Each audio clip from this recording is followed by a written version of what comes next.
안녕하세요. 함께하는 교회 김영호 목사입니다. 오늘은 구원론 54번째 시간으로 아버지의 뜻대로 행하는 자입니다.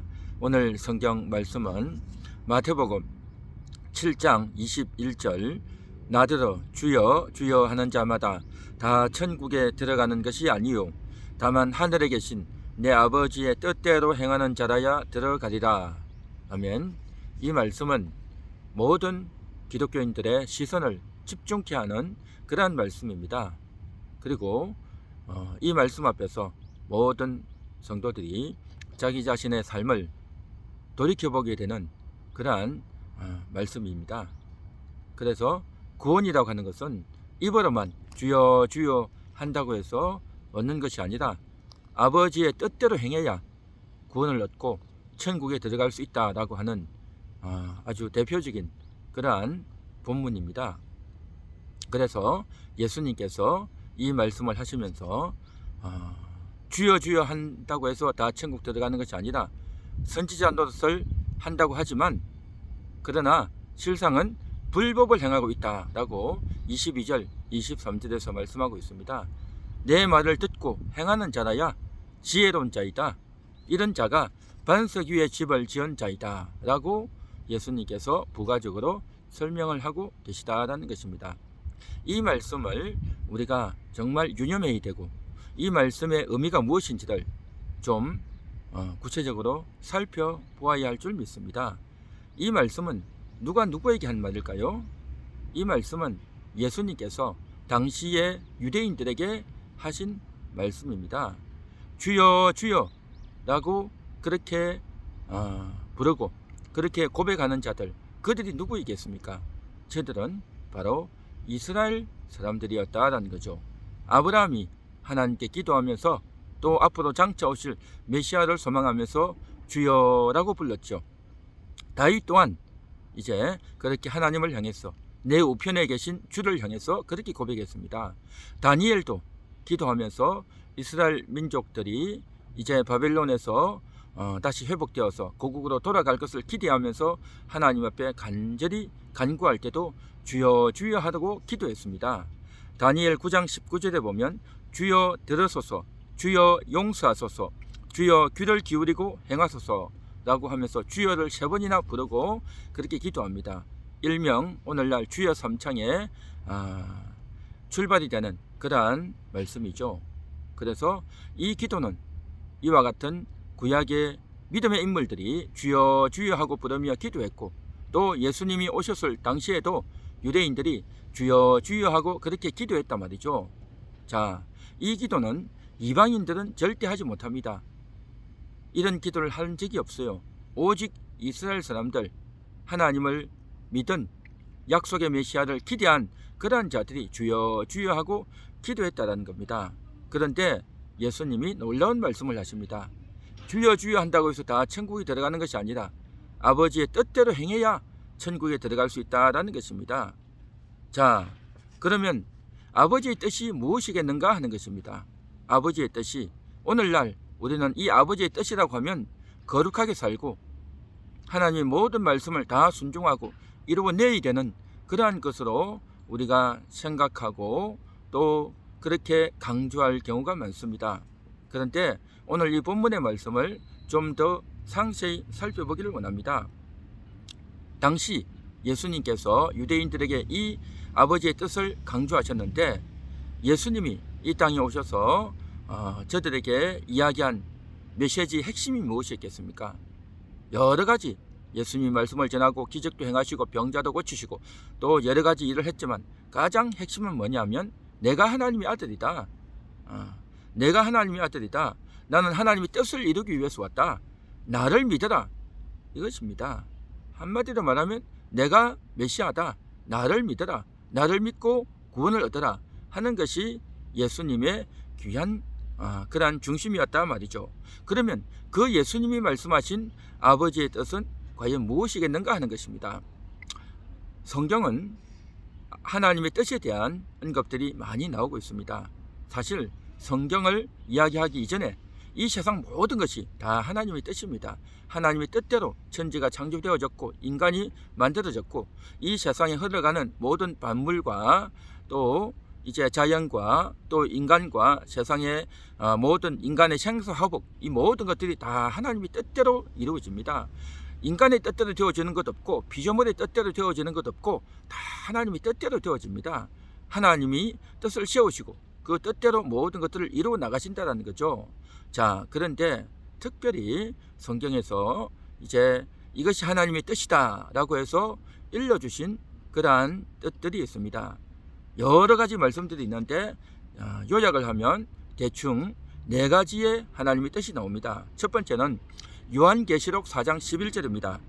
우리 주 하나님이여 만물이 주의 뜻대로 있었고 또 지으심을 받았나이다 라고 말하고 있습니다.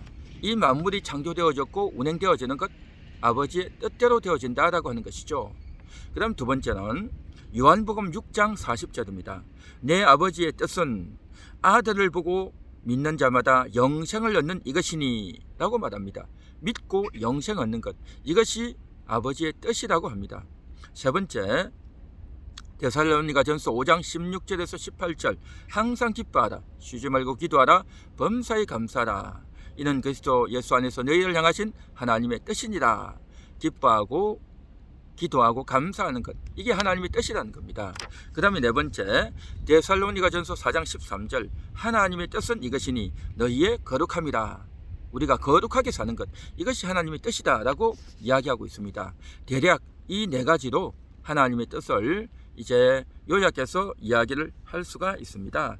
이 세상의 모든 만물이 창조되어지고 또 운영되어지고 또 흘러가는 모든 것들이 다 하나님의 뜻대로 하나님의 그러한 의도와 작정대로 진행이 되어집니다. 여기에서는 누구도 관여할 수 없고 우리 인간들도 개입할 수 없습니다. 오직 하나님이 그것을 이루어 나가시는 겁니다. 자, 그러나 이 3가지 우리가 믿고 영생 얻는 것 기뻐하고 기도하고 감사하는 것 그리고 이제 거룩하게 사는 것 이것은 하나님이 이것이 하나님의 뜻이다 라고 밝히셨고 또 우리가 그렇게 살 것을 요구하고 있는 말씀이다 라는 것입니다. 자, 그런데 이 4가지 하나님의 뜻 중에서 이것이 하나님의 뜻이다 라고 예수님이 분명히 밝혀주신 것은 뭐냐? 바로 믿고 영생 얻는 것 바로 이거라는 것입니다. 예수님께서 이 땅에 오셔서 많은 사람들에게 밝혀주기를 원했던 것 내가 하나님의 아들이다. 나는 하나님의 뜻을 행하러 왔다. 그래서 내가 고난당하고 십자가에서 피 흘려 죽는다. 나를 믿고 구원을 얻어라 라고 하는 것이 예수님의 진심이고 하나님의 뜻이었고 또 이 일을 위해서 예수님은 십자가의 그러한 고통을 조롱과 모욕을 다 참아 견뎌내셨다는 겁니다. 그래서 우리가 이러한 하나님의 뜻을 잘 이해하고 인식해야 될 줄 믿습니다. 천국에 들어가기까지 우리가 예수 믿고 천국에 들어가기까지 가장 우선되어지는 것 그것은 다름 아닌 믿고 영생 얻는 것이다 라는 것입니다. 예수님이 친히 언급해 주신 말씀인 것입니다. 그래서 당시의 유대인들에게도 믿고 영생 얻으라 그런 의미에서 예수님은 하나님의 뜻대로 행해야 된다 라고 말씀하신 것이죠. 그래서 유대인들이 예수님 당시 이스라엘 사람들이 하나님의 뜻을 이행해야 저들은 여태까지 우리가 지내온 그 제사를 이제는 그치고 예수님이 나를 위해서 죽어주셨으니 예수님을 믿고 용서받겠습니다 라고 나와야 그것이 하나님의 뜻이 이루어지는 것이라는 거죠.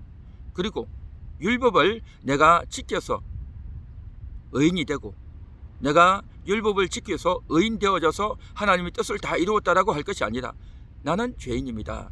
율법을 보니 내가 죄인임을 발견합니다. 구세주 앞에 나아가서 무릎 꿇고 용서를 구합니다. 나를 의롭게 하고 깨끗하게 하여 주옵소서 라고 고백하고 주님 앞에 나와야 그것이 하나님의 뜻을 이루는 것이죠.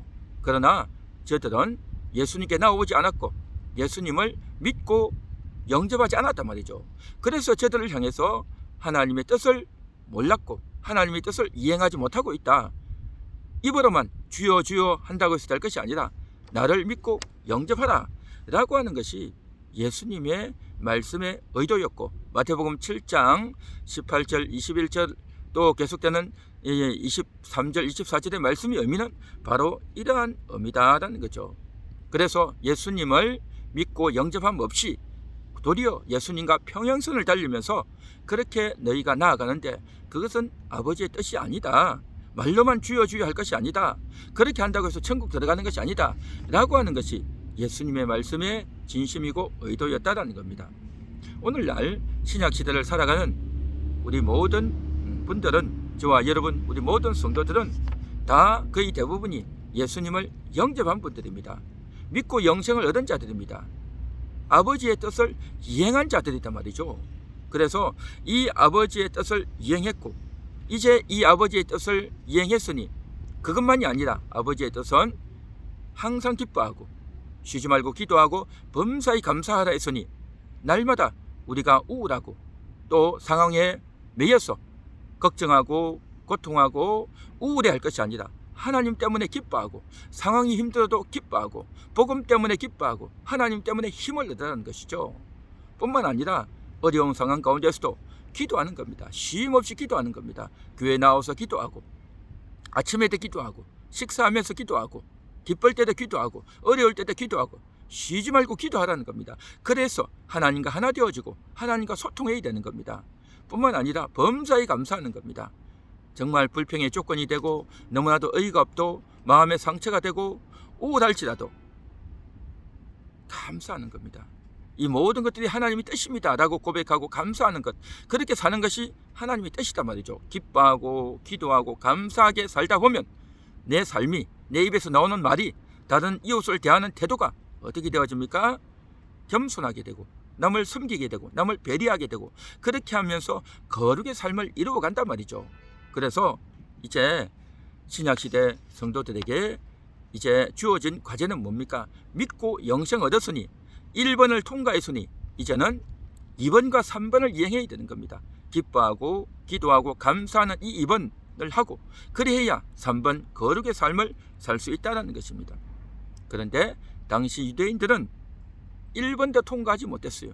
믿고 영생 얻지 못했단 말이죠. 그러한 자들을 향해서 아버지의 뜻대로 이행해야 된다라고 말씀하고 있었단 말이죠. 오늘 우리는 이 말씀을 통해서 아버지의 뜻대로 행해야 구원 얻는다라고 하는 이 말의 의미를 먼저 잘 이행하고 믿고 영생 얻는 것이 우선이고, 그 이후에 기쁨과 기도와 감사의 삶, 거룩의 삶을 이루어 나가야 될 줄로 믿습니다. 기도합니다. 하나님 감사합니다. 주님의 뜻을 잘 이해해서 정말 하나님의 뜻을 이행하는 1번만이 아니라 2번, 3번까지도 잘 이행해내는 그러한 귀한 영혼들 다 되게 하옵소서. 예수님의 이름으로 기도합니다. 아멘.